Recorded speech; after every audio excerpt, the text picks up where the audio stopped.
intara washyizweho n'uyu mutwe wa AFC cyangwa M23 aho baje kuganira n'abaturage babo. Twabyutse twibaza ikibazo ngo ese koko abaturage baraza kwitaba ubu butumire bwabo.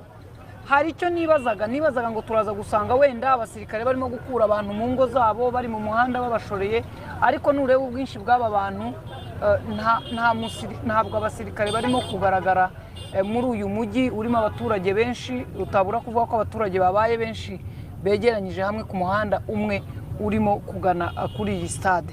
Rero turabararikira kuza gukurikira ikiganiro abaturage bari buhabwe muri stade, kubereka abayobozi b'iyi ntara byanga bikunda abaturage hari ibibazo bibaza kuri ubu butegetsi bw'intara budashamikiye ku butegetsi bw'igihugu aribwo umurwa mukuru wa Kinshasa cyangwa Perezida Antoine Felix Tshisekedi atarimo. Aha rero urasigara wibaza ngo biraza kugenda bite, hari ibibazo bibaza.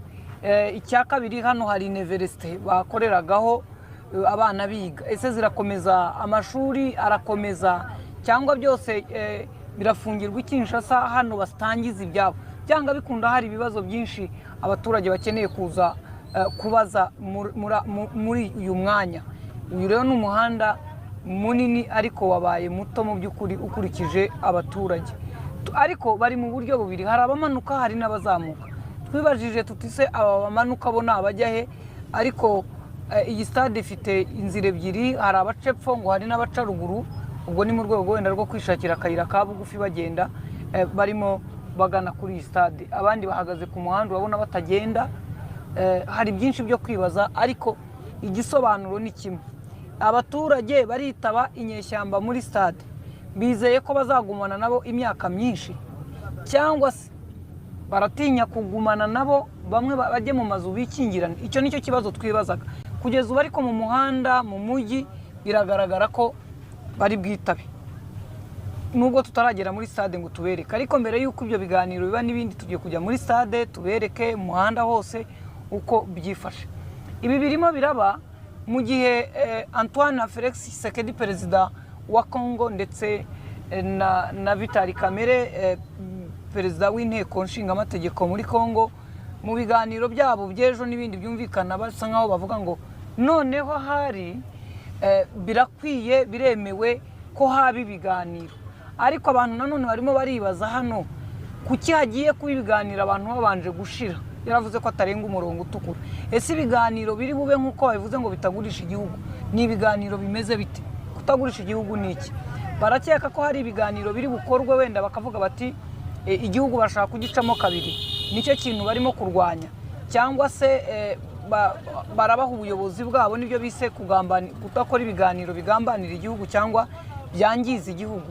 Ariko mu by'ukuri mu mvugo za perezida za Vital Kamerhe ejo wari kumwe na perezida we bavuganye n'abandi bayobozi, birasa nkaho bageze mu gihe cyo kwemera ko noneho ibiganiro hagati ya M23 ndetse na leta ya Kinshasa bishobora kuba. Ariko none turagaruka ngo izi nyeshyamba AFC M23 bafashe uyu mujyi, bafite abaturage bangana batya babitabye, noneho nibajya mu biganiro baraba bavuga bati, mu Kinyarwanda bavuga ngo abavuga inani na rimwe, kubera ko icyo batekerezaga baribunagana uko bakomeza kujya mu mujyi bawusatira niko hazamuka ibyo bibwira bashobora. Ntekereza ko na Kinshasa nayo iraza guhangayikishwa n'ibyisabwa, nubwo ntaramenya iby'inyeshyamba zisaba. Ariko umuntu ufite umujyi ungana utya, ufite abaturage bangana batya, uwo wubatse confidence agashyiraho abayobozi ba burugumesitiri wa Goma ndetse n'uwo hejuru, niba ari Kibumba, niba ari iki sinzi bisho Nyiragongo, niyo commune ngira ngo, hanyuma bagashyiraho bagavana. Ikindi bakoze muri ubu butegetsi bwabo, bafashe ibyiciro byose. Bigaragara ko bano bantu nubwo bari hano barwana, ariko bazirikana na bene wabo. Guverineri n'umusirikare cyangwa se umusivili wabanye nabo, ariko nabonye batashyizeho ranka, ariko tumuzi kuva kera yambaye igisirikare, afite imbunda. Bahati hakaza abantu baramuzi, ibyavuga ko yapfanye na Colonel Castro wari ushinzwe intelligence, uyu munsi wasimbuwe na Colonel Nzenze. Bashyizeho undi Wiri yarakunze kugaragara ku mbuga nkoranyambaga, yari rero yarahagare AFC cyangwa se M23 na AFC muri diaspora, yari umuyobozi wayo muri diaspora. Kuba bafasha umuntu wabaga hanze y'igihugu bakamuzana, ni nko kubwira abandi bene wabo b'abakongomani bahunze bari hirya no hino ati ubutegetsi cyangwa ubuyobozi turimo gushyiraho hano bwo gutanga amahoro aho duherereye namwe mubufitemo uruhare, dore umwana wanyu mwahunganye wabaga mu nkambi wahunze nk'abandi niwe waje. Bashyizeho undi rero nawe navuga ngo nawe n'umwe mu ba M23 na FCC ariko uzwi cyane hano abaturage bazi, akaba bagize ba guverineri na ba guverineri babiri bamwungirije na ba burugumesitiri babiri, noneho hazamo n'uyu mudamu ari we burugumesitiri w'uyu mujyi ufite akazi gakomeye agiye kubwira abaturage no gukora.